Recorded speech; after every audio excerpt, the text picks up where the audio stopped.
বাস্তবতার এই শহরে সবাই আসে ভালো কিছু মুহূর্ত আর স্মৃতি জোগাড় করতে। আমরাও সেরকম সবাই মিলে একসাথে একটু স্মৃতি জোগাড় করতে গিয়েছিলাম। আসসালামু আলাইকুম, কি অবস্থা সবার? অনেকদিন ধরেই বাইরে ঘোরাফেরা হয় না, তাই সবাই মিলে আজকে একটু পদ্মার পাড় গেলাম ঘুরতে। আর এত বেশি মজা হলো, ভাবতেই পারিনি এত মজা হবে।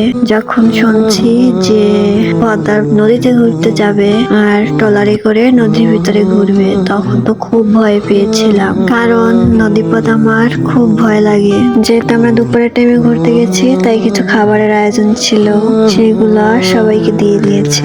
যার যখন ইচ্ছে হবে, ক্ষুধা লাগবে, সে তখন খাবে। যখন একেবারে নদীর ভিতরে গিয়েছি, তখন খুব ঢেউ আসতেছিল আর খুব ভয় করতেছিল।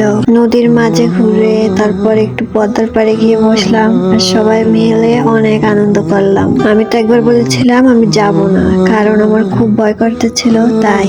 কিন্তু যদি না যেতাম তাহলে হয়তো বা সবকিছু মিস করতাম। এত মজা, এত অপরিচিত লোকের সাথে মেলামেশা, সবকিছুই হয়তো মিস করতাম। আমার যাইতে না যাওয়ার পিছনে দুইটা কারণ ছিল।